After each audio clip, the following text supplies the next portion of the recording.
Hey guys, welcome back to another episode. Today I'm with a good friend of mine, Lisa Michaud. Me and Lisa actually go way back into university and the college days. So I met Lisa roughly 15 years ago, and we've just seen so much growth and evolution in each of us. And today's conversation just really goes in deep, and we talk about everything from business, university, personal growth, some of the challenges we both had in business and just in life. Yeah, it's just a great conversation. So I hope you guys really enjoy it. So, hey, Lisa, thank you for coming Hey, on. Dad. Thanks for having me. So, how are things been for you with all this extended COVID going on in the world? It's been a little wild, I'm not gonna lie. So, I have a 2.5-year-old kid. And so this year's been kind of crazy in a lot of ways, just trying to balance motherhood and entrepreneurship and normal life. But I feel like we're finding the groove, refiguring it out, but it's definitely been a ride. It's been crazy. I think this is probably one of those years that no one has ever expected. We always kind of say that, right? Like, oh, this has been the most craziest year. But I think for sure this one is the one that's like the most craziest of all time. This is the one. I saw a meme. I mean, there's a lot of great memes out there, but there was one that was like this little old lady, and she was looking like all skeptical, and it was the title was me talking to my grandkids, telling them another story about 2020, and I was like, that is gonna be me. Like whenever my grandkids complain, I'm gonna be like, hold up, children, listen up. 2020, you don't know. This is us, our year of walking uphill in the snow both ways to school every day. This is our story. It'd be totally like like a very interesting experience being like in high school or college right now with all this going on. I just couldn't imagine. I think that as part of some parts of this have been, having a kid, I think right now is a bit more of a challenge, but I am grateful that at least, like I can't imagine being in high school if you couldn't see your friends, or if you couldn't, if you're dating, or if your whole scene is going out to clubs and restaurants and those things like that. Like I feel like that would be really tough for sure. So I'm grateful to be in this kind of more settled down period of life where I'm not so sad to be home a lot more. Yeah, it's pushing everyone to do everything on like Zoom, and there's more meetings and just interaction online now, which is definitely a positive. But again, if everyone's always stuck online, that's not fun either. Because there's nothing really like an interaction in person when you're choosing to spend that moment with that person. There's just like a different connection than just being online or via like an app. I totally agree. I feel like we're close. Like I'm looking out my window, and you can probably look out your window, and we can see each other. And, I can see your building. yeah, I can see your building too. Yeah. So we're So we're definitely not that close. far apart. Not that far, but there is something special about being in person, and I'm grateful for the Zoom connections. But I'm also excited to actually see people in person. I'm an extrovert, so I like that extra level of connection with people. Same. So hopefully in 2021 we can all get together and have a huge just get together. Yeah, I hope so. So how have things been for you in terms of just like some of the projects you've been working on with COVID now? Oh, good question. So, well, we have a couple different projects going on. So probably like anybody listening, like some projects are better, some projects are harder, some projects are different, some are pivoting. In my base business is coaching, speaking, and within that I run a mastermind and a community. So of course, speaking has really dried up, especially from March. And I know that it's still happening in pockets, but I haven't quite figured out how to recreate some of those pipelines. The people that I had in the existing pipeline haven't yet pivoted to online. So that's been still like a bit of a question mark in terms of that part of my business is how do we engage with people for online speaking events? So that's something that is still a question mark. That's probably the biggest one that dried up right away. And I was like, okay, what are we going to do? What's that going to look like? And I'm still figuring it out, to be honest. Still trying to create those leads in that pipeline. The part of my business that's been super helpful to have is to have a community and to have a monthly membership. And I know that's something that you and I, Dad, have talked about before, but that was really fantastic because when COVID hit, I lost like a handful of people with, I think, some uncertainty around the finances, and they wanted to kind of hunker down and preserve. But for the most part, most people have stayed. And in fact, it's actually grown since then. And I've been able to raise my prices a bit.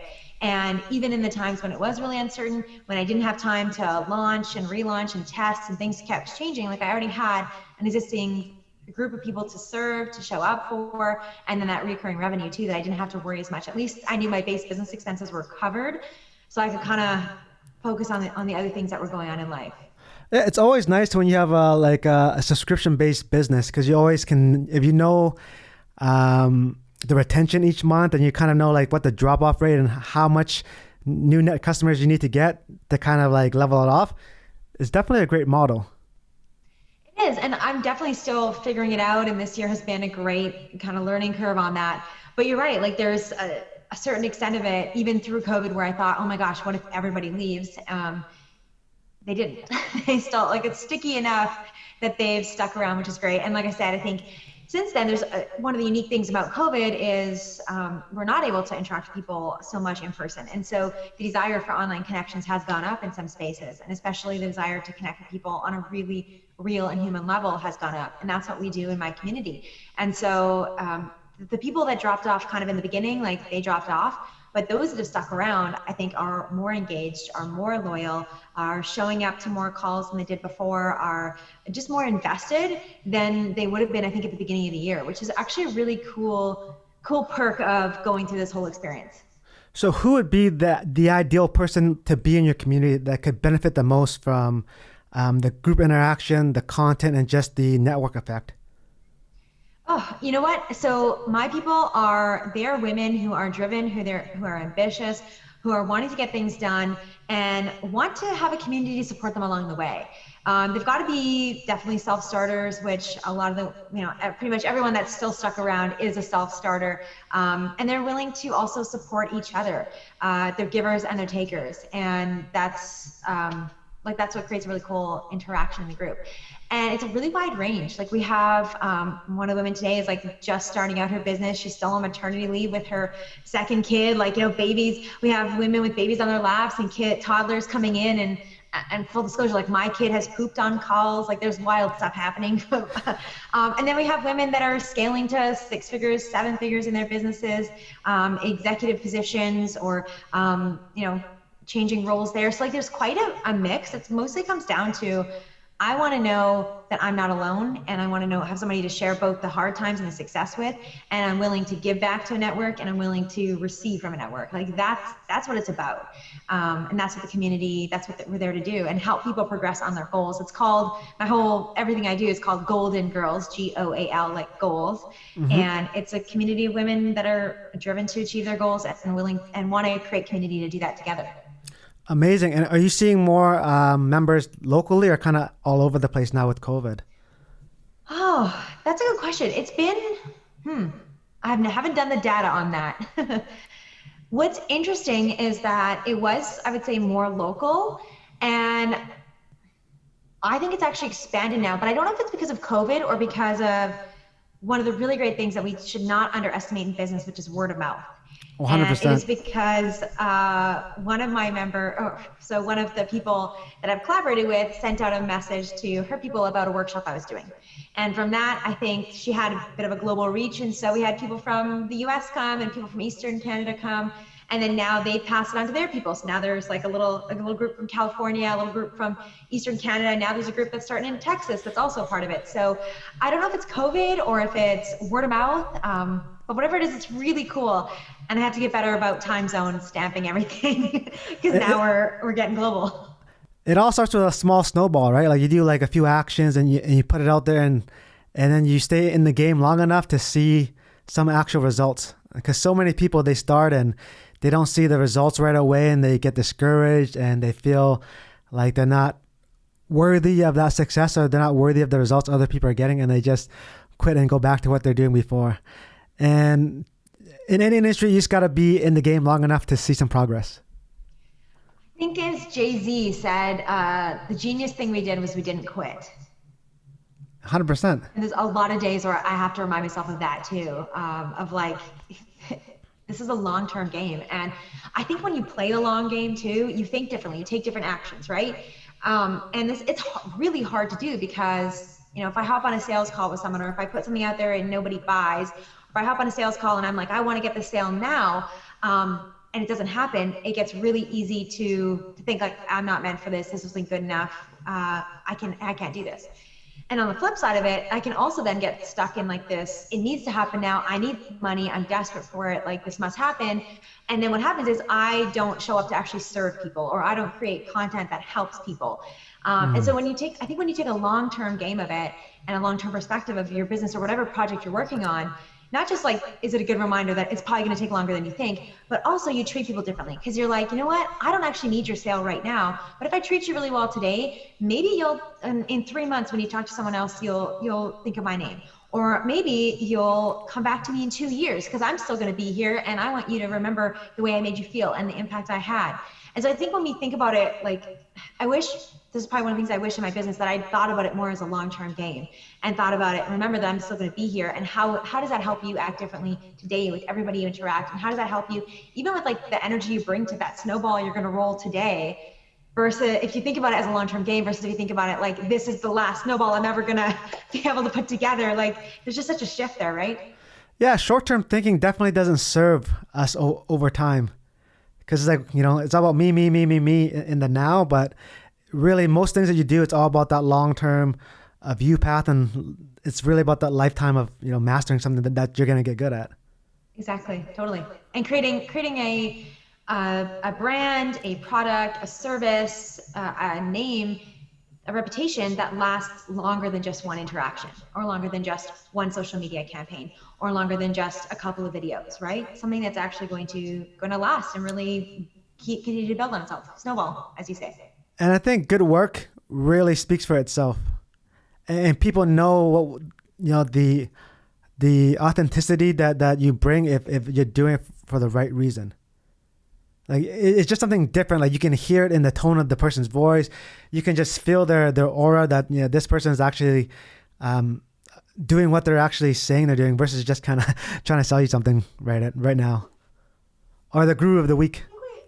We've all gotten really good, I think, at sniffing out those things, right? Or like hopping on a webinar and it's just a 90-minute sales pitch and you wasted your time, right? Like there's an energy shift. So people can tell that. So I think that's where we don't always, I don't think we realize how thinking long-term, or thinking it's going to take us longer, can actually really serve us in what we're doing today and as we build our businesses. What's one of the most common hurdles that someone in your community comes with in terms of like when they join? What's the most common challenge that they have, you know, either starting a business or taking action in wanting to pursue something that they've always been interested in? What's kind of that thing that's really stopping most people? Oh man. Okay. So there's a couple things. So number one, it's even having clarity and the confidence to know what they want and say what they want. Because so many people either have like a million different things that they could do, might want to do, or do want to do. And it's like figuring out, okay, which one do I actually want? And then having the courage and the confidence to say, yes, I can do this, and yes, I can go for this. So I think that even in itself is a huge obstacle I see. And even for myself, that's something that I faced with my health scare and why I live in Vancouver. You know, for years I wanted to live in Vancouver. Every time I'd come visit you, Dad, I was like, oh my gosh, it's amazing that he lives here. And like, I want to live here. I remember coming to the city as a little girl with my family for dance conferences, and my parents would fall asleep and I would go to the window and sneak out when they were asleep and put in my Christina Aguilera CD and just dream about living in the city. And as I grew older, it was like, okay, well, you know, my university isn't in the city, so I can't live there. And my boyfriend isn't in the city. And then my next boyfriend wasn't in the city. And now my job is somewhere else. And now my mortgage is somewhere else. And now my second mortgage is somewhere else. And that dream of living in the city just became more and more impossible. And I had frankly written it off altogether. And when I had a health scare, that's what helped me wake up and realize, like, oh my gosh, this is something I want to do. And I've actually made it impossible. I made myself not worthy of it, not deserving. There's all these reasons. I have this whole list of reasons why I can't do it, instead of me trying to figure out and build the list of how is it possible. And that's a theme that's what woke me up. And what I realized is that I'm not the only one that struggles with this. And so many women come in and don't give themselves permission to say what they really want in their life. They think it's not possible to have that career or that business or the house that they want or the community they want to live in or whatever that is. So many times we actually just cut ourselves off because it's not realistic or it's not achievable or they don't know if they can do it. So like that's kind of like foundational work that we have to do, is getting giving ourselves permission to say what we really want out loud, to allow ourselves to dream again, no matter how unrealistic, no matter how unachievable it seems, to still say it and at least say like, okay, well, I've only got one life. I at least got to be honest with myself about what I really want. And then having the courage to figure out how to make that happen. So that's /1/2 biggest things. I think that one is really huge because most people don't, they're not able to even say it out loud or even to themselves. For whatever reason, we're just, I guess we're raised in a way where we're just not allowing us to feel like we know more than other people. Oh my gosh, there's so much wrapped in there, even with what you just said, Dat. Like and this is the stuff that I could jam on all day. I love this stuff, but it's like, you know, we hear things like if you're on the internet, you're probably in the top, 10% of the world, for blessings, for money, for abundance, all those things, for opportunities. And sometimes things like that get twisted. And I find people thinking things like, oh, I already have so much. Who do I think I am to want more? Or I should just be happy with what I have. Or, am I willing to risk the comfort that I do have to get to that next level or to do that next thing? There's, if you think about especially family dynamics or even like, teachers, all these influential people as we're growing up, like if you had a wealthy uncle, what did people say about the wealthy uncle? Did they call him the black sheep? Did they, talk about him behind his back? What did people say in your family about the one that went off and did something creative? Was it praised or was it like oh, that's weird? Like we actually, when we're young, we listen to all these things, we attach to them and they imprint and it carries through. And so it's like, I find so many of us, myself included, like I'm still working through these things myself. I'm in the trenches too, but we are operating from like our 1970s, 1980s, 1990s Windows operating system and trying to survive in 2020 of all years in this old operating system. And we haven't updated our thoughts to say, well, is it true that all rich people are evil? Or is it true that all creative people are broke? Is it true that I should just be happy with what I have? Like we don't question these things enough. And that's what we do in our community. That's what I do in my community coaching, my mastermind, with my podcast. Like that's the whole thing, is like questioning what's actually true for us and coming back to what we really want. I think that's like really the biggest thing, just questioning most things and not just silently agreeing and not having a brain for yourself. I think like if I was to look back and give myself some advice growing up, I would say you're smart enough to make your own decision without other people's influence. So what I mean, it goes back to what you're saying by we make decisions based on how we think other people would react to them versus just saying, hey, like I totally disagree because this, and this. From my own perspective and from all the things that I've seen, I just don't agree with it, but I can respect your opinion. You know what I mean? But we just kind of tend to lean on just, okay, yeah, that makes sense. I'll agree with you. What's a decision you think you would have done or made differently if you'd known that when you were younger? I think I would just be more confident in all my decisions. Because a lot of times, even my good decisions, I would always question it.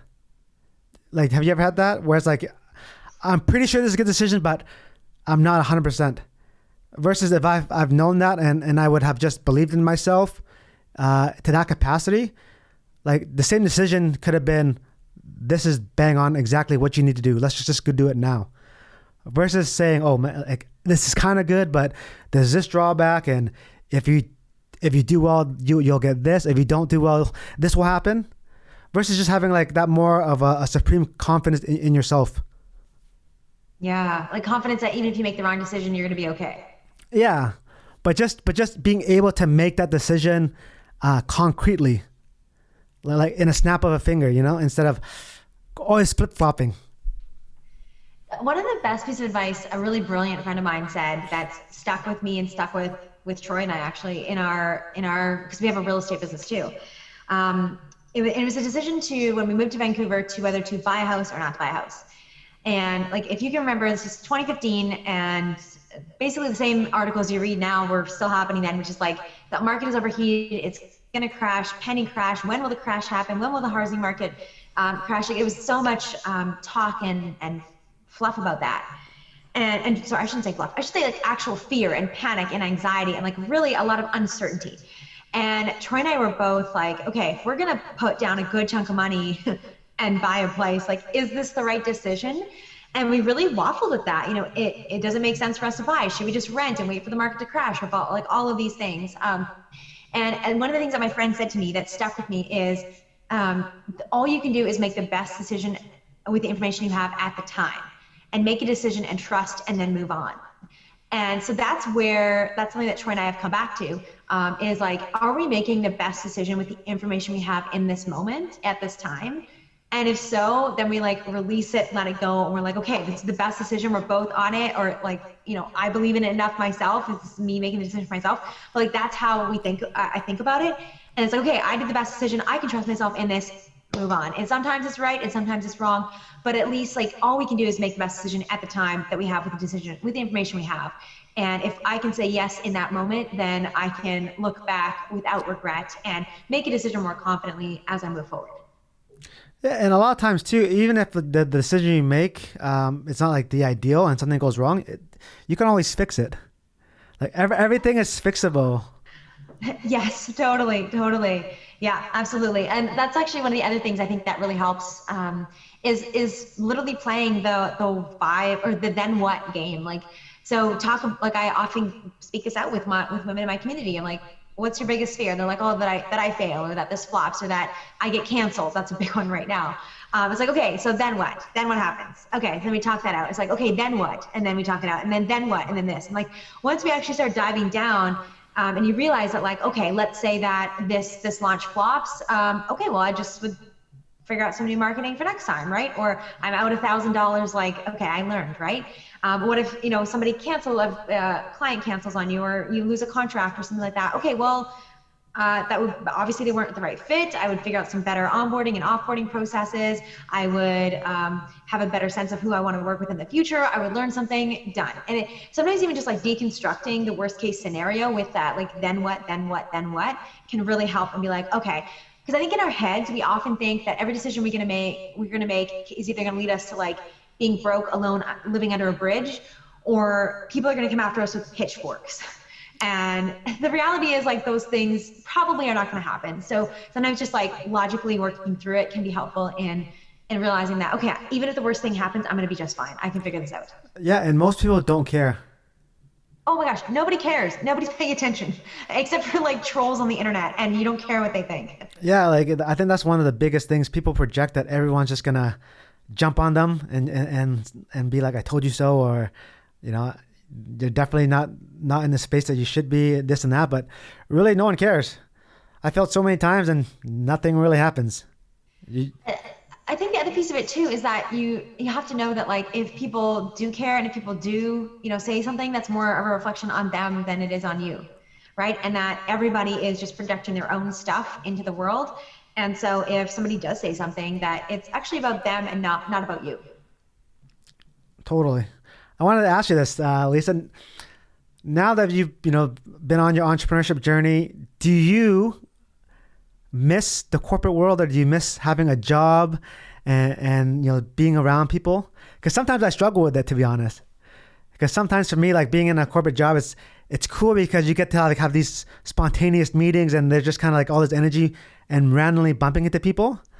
But on the flip side, I don't miss having to wait for people for meetings, or being on someone else's time, or getting told where to go all the time. So that I don't miss, but there's certain things I do miss. I would say I'm almost identical to you. I miss working with more people. That's something that, like, I just started adding, hiring just this year. And it, like, even just like our team meetings, I'm like, oh my gosh, people, it's so fun. And I wish, like, I probably would have looked at joining a co-working space. I hop in and out of like Carvana quite a few times in Vancouver. But I probably would have looked at joining a little more consistently this year if things hadn't gone the way they had, because I do miss that interaction. That's a really big thing. I don't miss like some of the bureaucracy behind it, and having to do things that don't matter and not feeling like I have a say. I don't like that side of it. I don't miss the side of having to like manage other people's egos in like a political sort of environment. I'm like, do you know, like I kind of have to do that sometimes in some other parts of my like volunteer committees and things like that I do. It's like I have to think about like, how do I not offend this person to get me to do what I want? And like, how, I don't like that stuff. I just want to like do the right thing. I want to do good work. I want to make an impact. And I like that entrepreneurship allows us to cut through most of that bull crap that does happen. But I also missed the steady paycheck, and like it was like like that was nice. And like this year, and honestly, like the last almost three, pretty much my entire entrepreneur journey has been a lot of like stop start with being a mom. And pregnancy was really hard on me, like really tough, and I didn't have a disability or anything to come back on. Having a child, I didn't get maternity leave. We've struggled getting childcare in March when everything shut down. We didn't have childcare, so I went back to being a full-time mom. And so like if I'd had a job, like I'd still be getting paid through all that, like things would still be steady. Whereas with a business, like, and I'm working on creating these systems so that it does not the case, but especially in the beginning of a business, or as you're creating these systems and the services, like if I'm not working, I don't get paid. Whereas in a job, if I'm not working, like, I mean, obviously can't do this for an extended period of time, but like for the most part, I still get paid, right? Right. So I think that like that part of it can be challenging. And also there's like something really fascinating about and powerful about being an entrepreneur and figuring out exactly what it is that you do that moves the needle, and exactly what you do that is your most valuable output, how you change people's lives, how you make things better, how you add value to something. Like being able to hone in on that, there's nothing better than entrepreneurship to figure that out. And I think sometimes pressure is actually really good for you. Because, like when you have a paycheck, you kind of just think about like, how do I want to spend this money, or, what's on Netflix and things like that. But like when you actually, you see your bank account dwindling and it's just going lower and lower each month, it makes you act. You're like, okay, how can I serve some people? How can I change something? Totally, it does. It can add some drive for sure. I want to also share with people, like, this is the biggest thing. Like I tell people that are thinking about entrepreneurship. When you have a job, you work 9 to 5, and when you have your own business, you're working like 7 to 11 all the time. It's like you just work a lot more. People think like all of a sudden when you become your own boss, everything is just magically better. Yes, that's so true. That's the other thing I do sometimes envy people for, like even having vacation time, like paid vacation. I'm like, oh, that's really cool. Like they pay you for not doing anything, and like sometimes Friday nights, weekends, I even like any night of the week, really, like I see friends that are like, oh, I just like sat and watched Netflix for a few hours, and I'm like, oh, I was like up like with this new podcast idea, or recording this, or setting something up for a workshop, or doing this design or whatever, like creating these things that I'm still in that phase, and I try and balance it out with some fun too. But it's true, like when it's fun, like you also don't want to turn it off. Mm-hmm. And then there's times where you just can't turn it off. Like you've got to keep moving things forward, and so you don't get the weekends, the naps, the evenings, like other people do. How do you de-stress or decompress? Oh, depends on what I'm allowed to do in COVID land. So I think this is like something that's evolved and always changing, whether it's 2020 or any other year.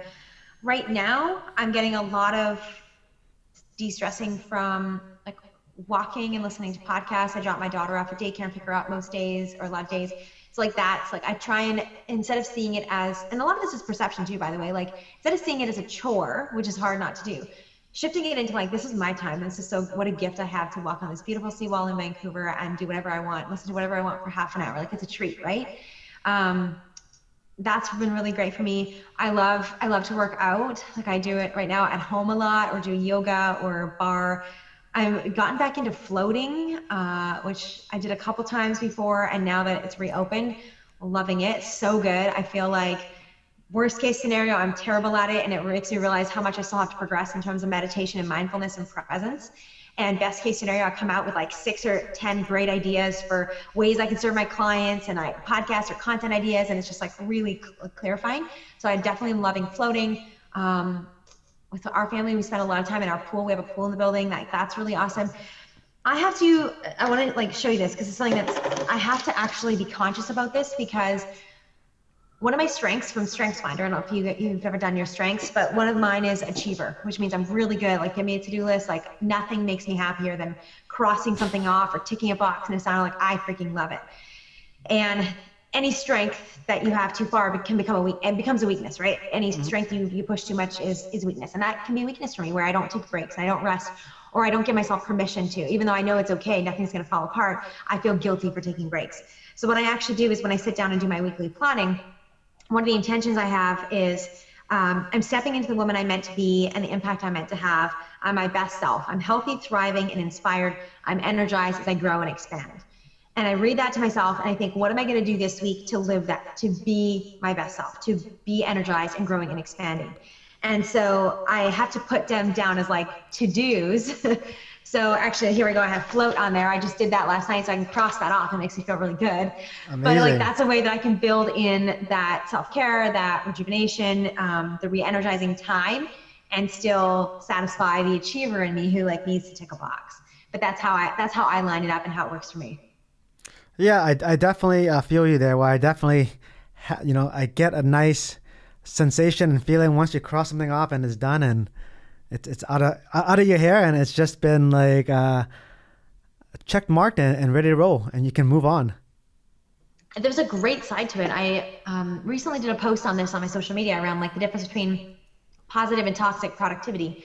There's a lot of great things that come, like, you feel like you're making a contribution, you're making a difference, you feel energized and excited about it. And then there's a side of it where you don't feel like you're enough unless you do more, right? And we never feel like we're doing enough, and we never feel like we're enough. And our culture is really good at perpetuating that. I think there's a reason why that's what leads to burnout and anxiety and those things that actually don't serve us in the long run. So there's a good side to it, and there's a point where it goes too far. I've been guilty of going too far, so I actually try and use my achiever strength as opposed to letting it become a weakness in terms of me never allowing myself to take self-care. I allow my achiever, and I create a to-do list for the re-energizing, for the taking care of myself, for those pieces, and I allow it. Then I make sure I get it done. Like I did my float.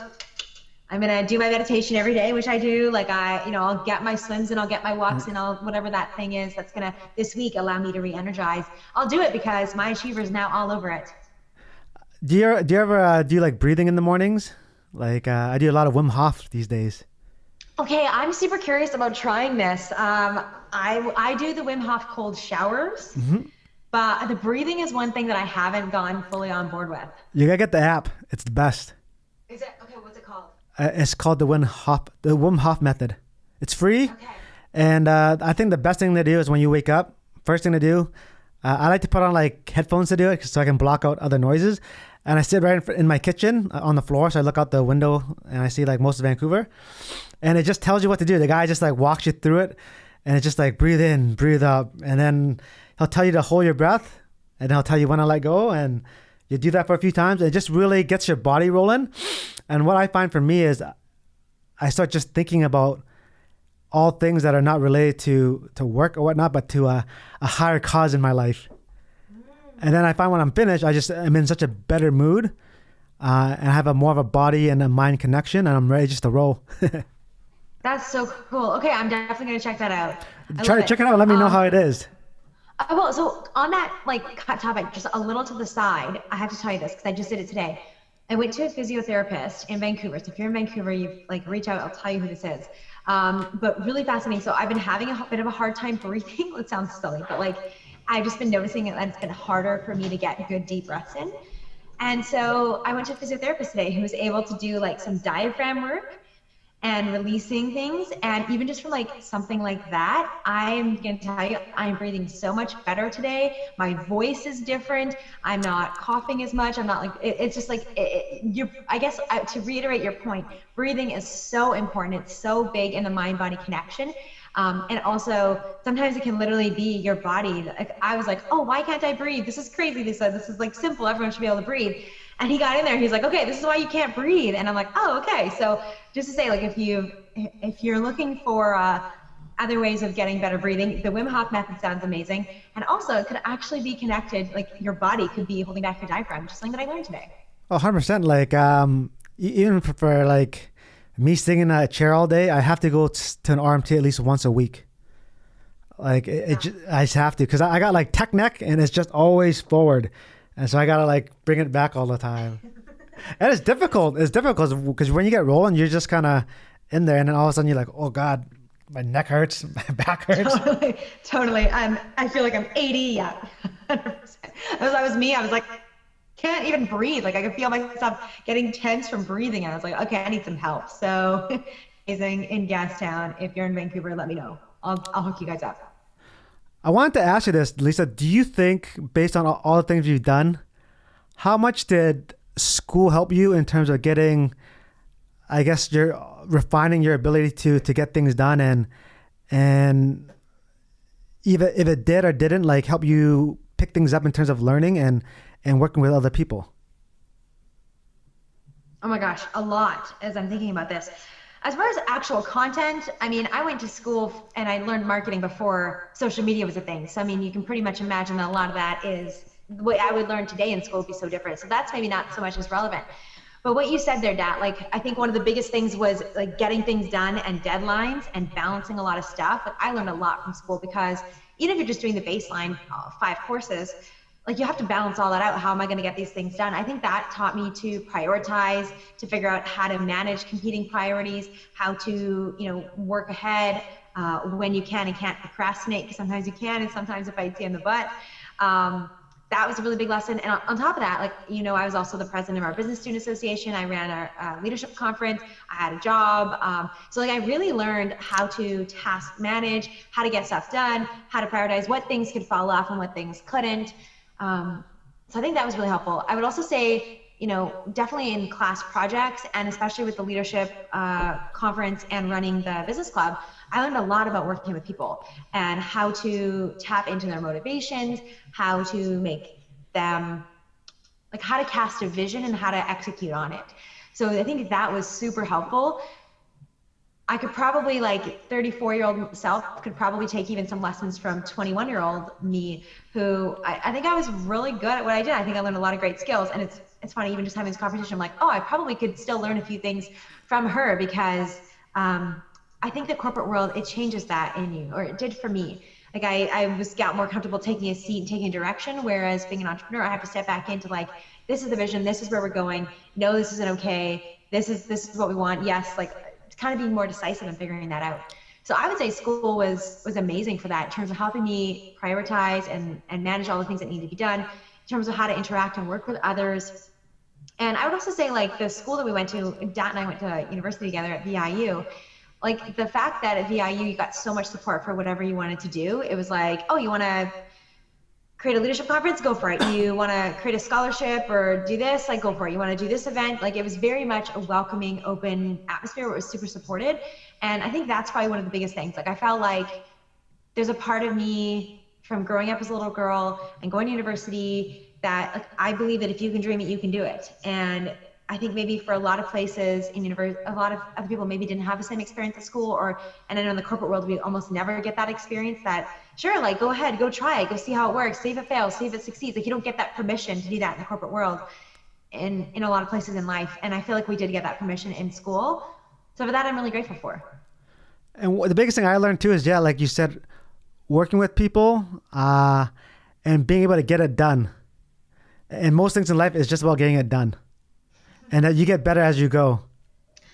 So true. So true. Like, yeah, I mean, I don't even know what your grades were, and you don't know what my grades were, and it doesn't matter, because it wasn't about, like, necessarily the perfect quality of it. It was getting it done and learning that whole process of it. Yeah, because I agree, like, the grades don't matter, because everyone learns differently. Also, everyone has different abilities and strengths.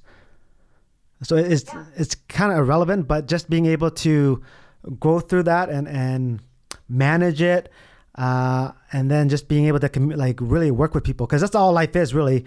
When you get into entrepreneurship or you run a business, it's all about managing people, cultivating the vision, and delivering whatever your product or service is, and making your customers happy. All people related. All people related. Your family is people related. Your relationships are people related. Like, everything you're doing, your team, your customer, like, everything is people. How do you think that's helped you in growing the businesses that you have, Dan? I think just being able to empathize with other people is one of those things. I think if you're not able to empathize with the people you work with, or kind of even your customers, it's hard for you to grow the core offering or product that you have. And I think being able to really have that time and connecting with different people and understanding, like, hey, this type of person works this way, this type of person works this way, this is important to this type of person, this is really not, and kind of managing that. Because at the end of the day, like, for every entrepreneur that runs their own shop or their own business, you're that person that has to be the source of everything. right? Like you have to be the source of inspiration. You have to be the source that resolves conflict. You have to be the source that takes initiative. Like you have to be that energy source, and you can't really rely on anyone else because at the end of the day, it's your business. So I think that's the biggest thing I've learned, that you have to take ownership for all things around you in the business. So good. Like leadership, that everything stops at you. Mm-hmm. I think that's one of the things that are challenging for people that hire a manager and just kind of try to delegate too much without having that right relationship. And then also like having that same communication to the customers as well. Because if you step away, then someone has to backfill, but they have to do it in the way that is then benefit to everyone. I think that's one thing I learned too, being an entrepreneur. It's not always about you. And I think you can understand that too. It's really about what's best for all people considered. What's the time where you really had to step back and make it not about you? I think there's definitely times, I think when I really started managing more people, and the bigger the teams got, it got less about me. And really, as silly as it sounds, it's more about we, because at the end of the day, if I just want to it my way, and then I get my way, but everyone else suffers, then I'm not really winning. I'm just giving myself like a small dose of like a hit of, ego, but I'm losing everyone's respect. Oh, yeah. So I think that's the biggest one that I learned.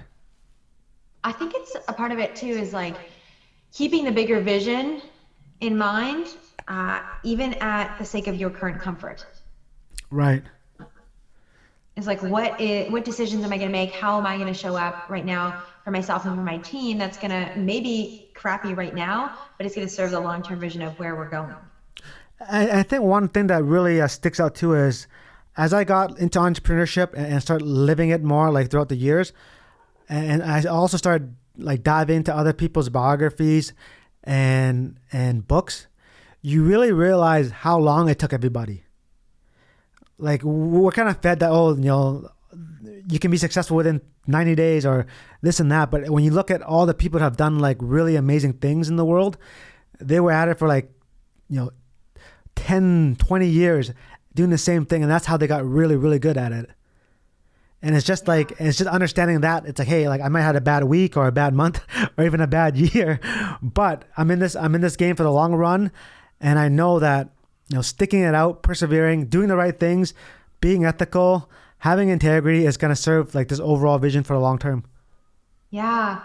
Like that's something I've had to remind myself, something I have to remind my clients of. Like the whole overnight success thing is so spoon-fed to us and it's glamorized. And I have yet to come across one successful person that is an overnight success. Elizabeth Gilbert of Eat, Pray, Love, she wrote for 20 years before she made a single dime on any of her books. And she then, eventually she came out and she was able to quit her job because her Eat, Pray, Love took off. But it took her over 20 years of writing without making any money. Like that's a long time for her to become an overnight success, right?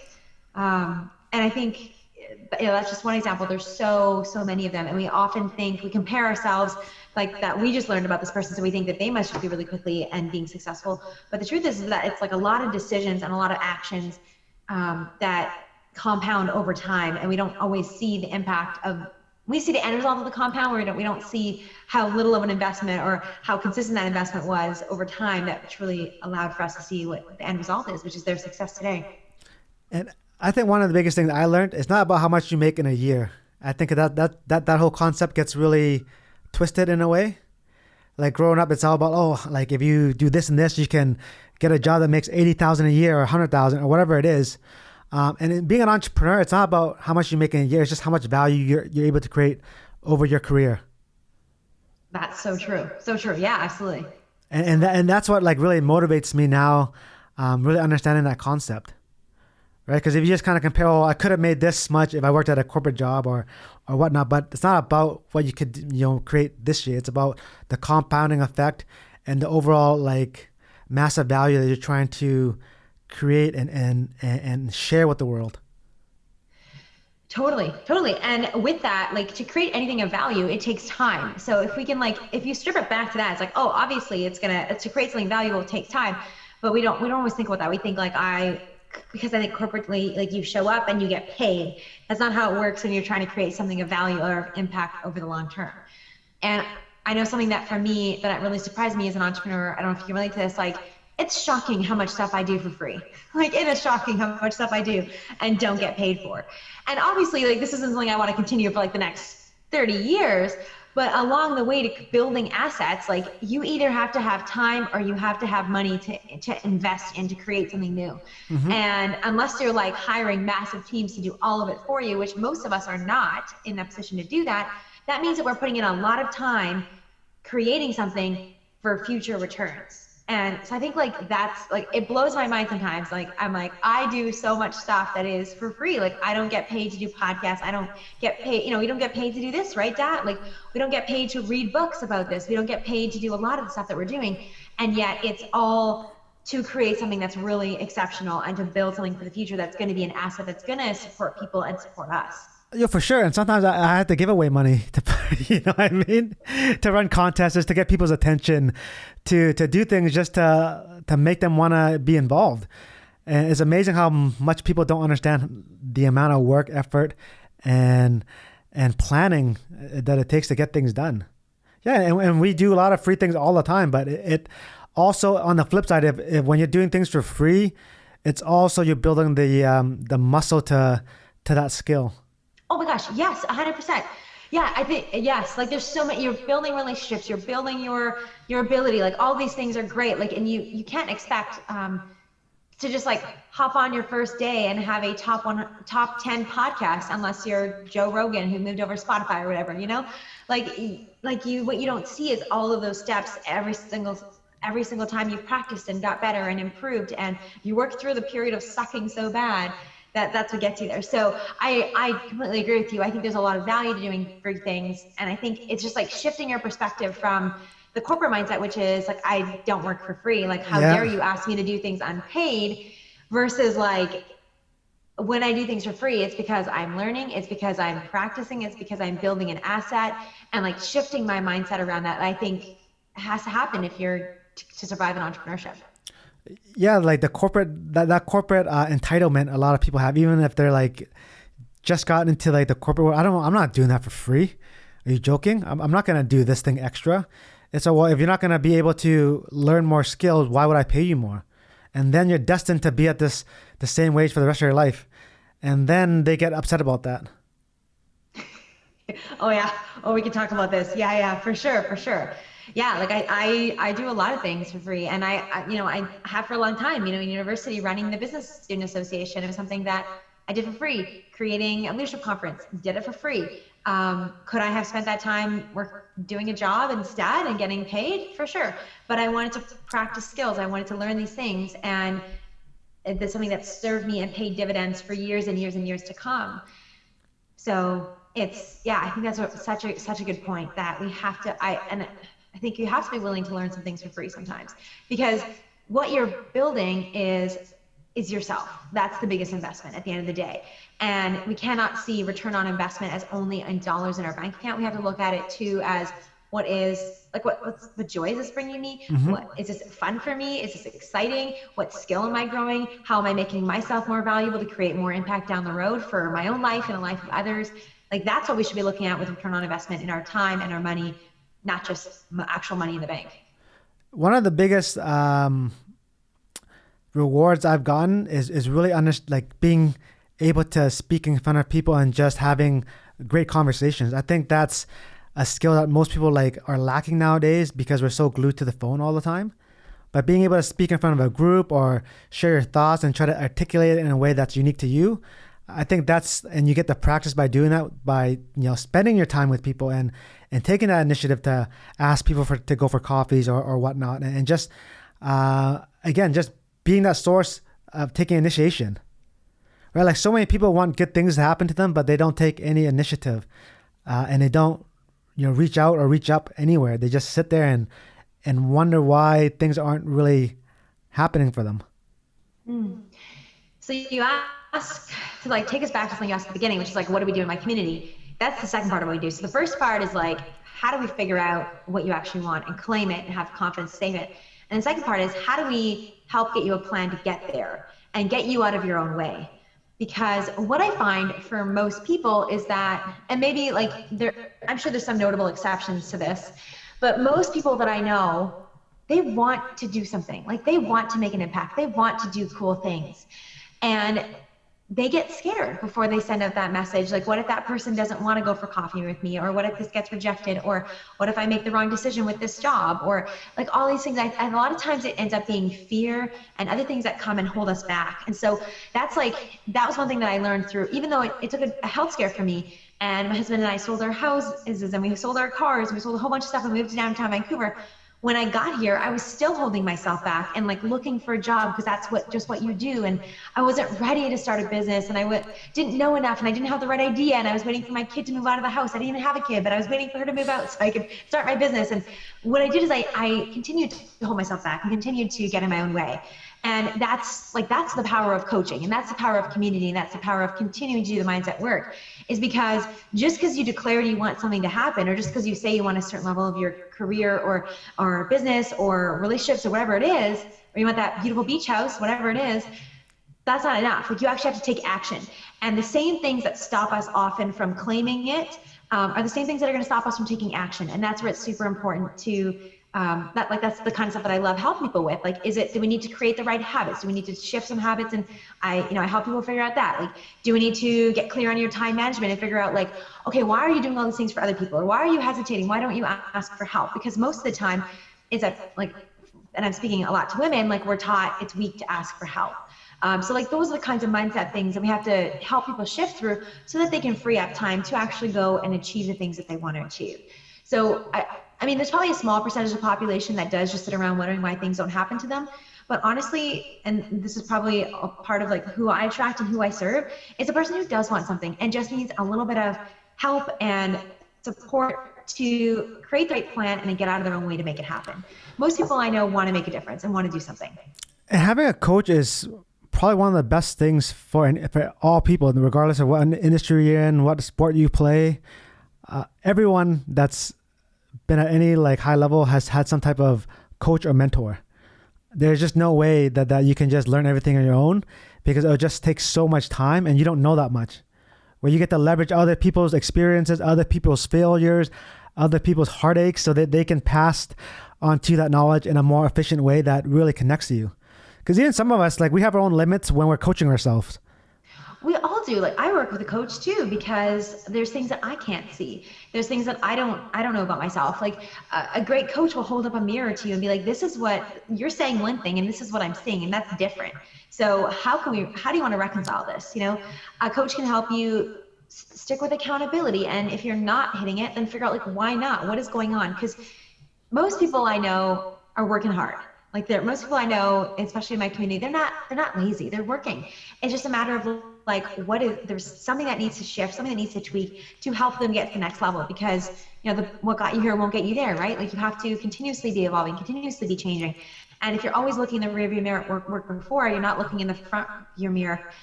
What is that? What's a front view mirror? That's not what it's called, but the windshield. You're not looking in the windshield at what's ahead. Clearly not a car girl. You're not looking in the windshield at what's ahead and what's going to take to get you there. So yeah, I didn't mean to turn this into like a go get a coach, but there's a lot of merit to it. And that's what I see, that consistent habit that most people that are really successful have worked with mentors, have been a part of masterminds, have worked with coaches and experts, because we don't do it by ourselves. Like, no, the self-made stuff is bull crap. Nobody's 100% self-made. And I think one of the biggest skill set that people can try to obtain is being able to take criticism and feedback in a positive way. Okay, you seem like you speak from experience. Why do you think that's one of the biggest things? Well, I think a lot of us think we know the best just because it's our lives, right? And why, and then we feel like other people are diminishing us when they're giving us some type of critique. And what I realized just going through life and going through different opportunities is when someone is giving you something that you don't want to hear, maybe it's really good for you. And when someone's always telling you things you want to hear, maybe that's not good for you. Oh, Do you know what I mean? oh, yeah, totally.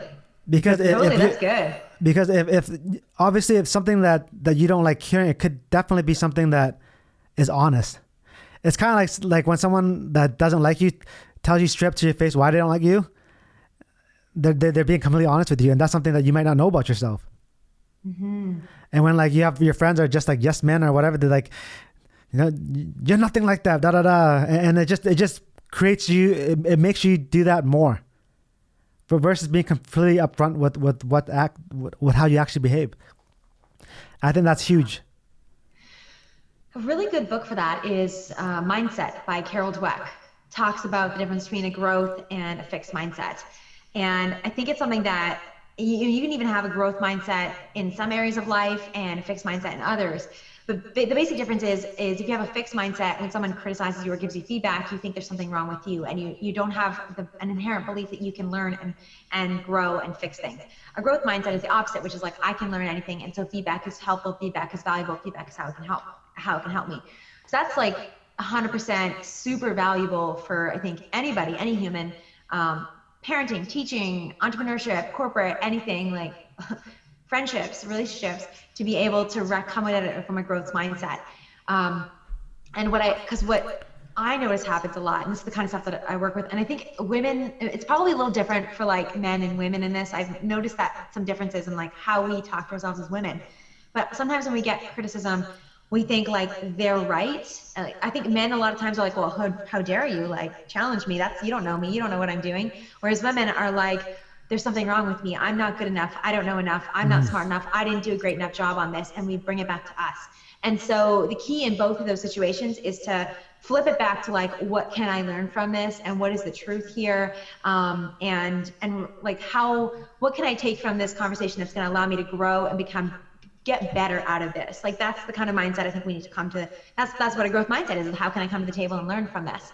And recognizing too, that if somebody said something that's triggered you, or like is like getting your sweat on a little bit, it's probably because it's true. It's because it's something that's triggering for you. Like, people can't trigger you if you don't have a soft spot on it already.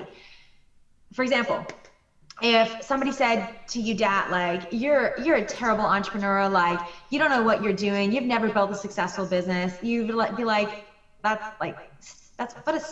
delete that comment, you don't know what you're talking about, right? Because you have confidence and you know, like, that's not the truth. Let me share an example, a personal example for me. If somebody said to me, like, oh, Lisa, your kid is 2.5 and she's still using a soother, like, is that, like, shouldn't she be gotten rid of that? I might be like, criticism, like, why are they judging me? Or like get a little sensitive if it's something that I think myself, or something that I'm sensitive about myself. Does that make sense? Yeah, it does. So it's really important to think like, when people are giving you feedback, it's that extra layer of information, which is, what do I actually believe to be true about myself? Because if someone's told you something that's made you think twice and it's triggered the defense mechanism in you, it's because you have something to defend against. It's because you have something that you are vulnerable about, that you don't have confidence within, and that's an extra level for you to explore and recognize and know that it's not, again, that's not about them, that's about you, and like, what do you have to heal from, or how can you become more confident in that? God, and right now you're only focused on women, right? Your mastermind's only for women? It is, yeah. Right now, yeah. I mean, I've actually done private work with men for sure.